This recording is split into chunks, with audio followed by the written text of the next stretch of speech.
الحمد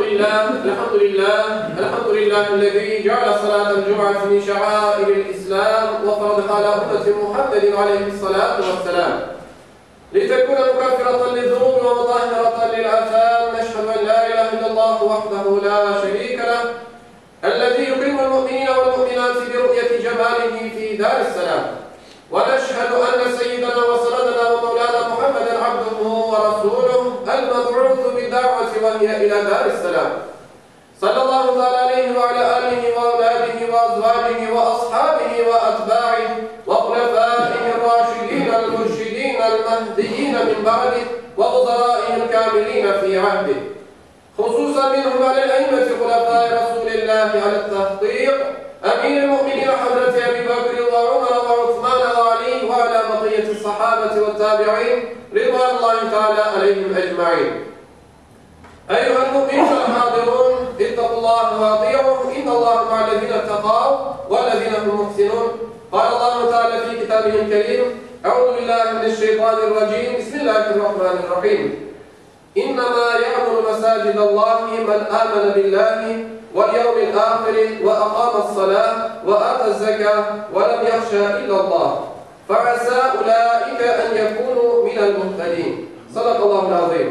وقال رسول الله صلى الله عليه وسلم: من بنى مسجدا ينبغي وجه الله بنى الله له مثله في الجنة. صدق رسول الله ونطق حبيب الله فيما قال أو كما قال.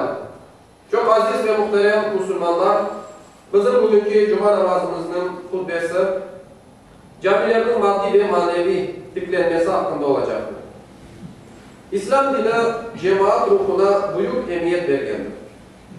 Topluluğun olduğu yerde rahmet, nimette bereket, ibadette lezzet ve savabında artkaç kıymet vardır.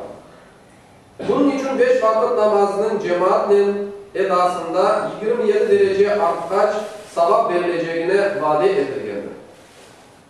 Namazlarının toplu kılınması için cami ve mescitler yapılgandır. Yeryüzünde ilk kurulan cami Kabe-i Muazzama'nı 4 tarafından sarıp alan Mescid-i Haram'dır. Daha son Mescid-i Aksa'dır, ardından Kuba Mescidi, daha sonra Peygamber Efendimiz'in Medine-i Münevvere'deki mescididir. Camiler bir memleketin İslami nişanıdır. Camiler nurdan birer kol gibi köklerge uzanan minarelerden ezan okungan ve günde 5 kere Allah huzuruna çağırgan mukaddes ibadet yerleridir. Camiler memleketimizin tarihi şehadetnamesidir. Peygamber Efendimiz Muhammed Mustafa sallallahu aleyhi ve sellem'in asrında her türlü ilimler öğretilir ve dini meseleler müzakere edilip kararga bağlanır. Orası Mektebe Nur-i Nubuvvet eder.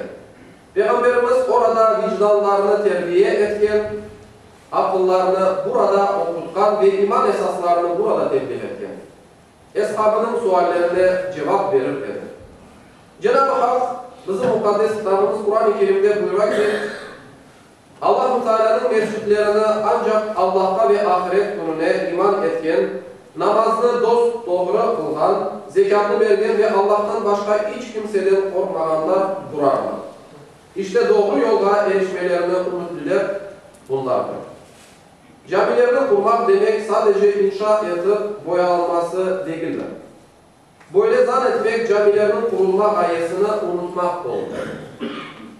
Camilerin maddi tıklenmesi el almalının yapılıp cemaatta açılmasıdır. İçinde namaz kılmak, Kur'an okumak ve Allah'ını zikretmek oranın manevi susudur.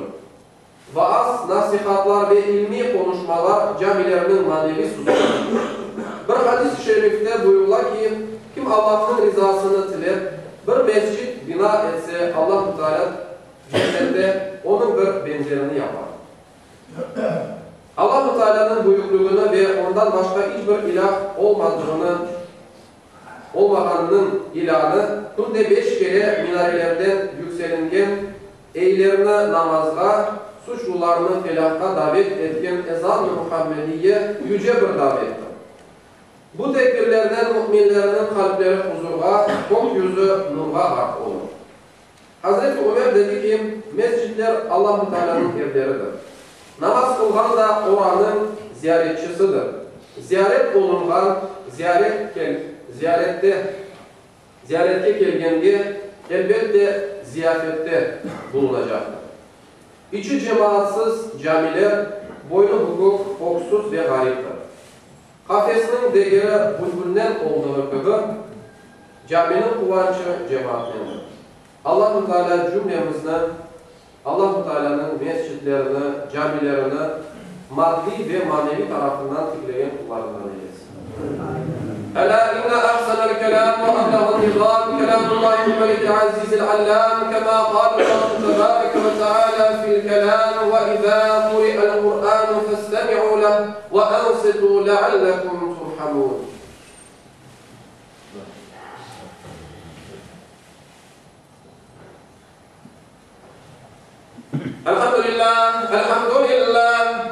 Elhamdülillahi hamdel kâmilîne ve salâtu ve selâmu alâ Resulina Muhammedin ve alâ âlihi ve sahbihi ecma'in.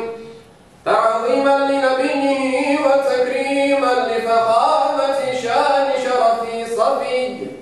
فقال عز وجل من قائل مخبرا وآمرا إن الله وملائكته يصلون على النبي يا أيها الذين آمنوا صلوا عليه وسلموا تسليما. اللهم صل على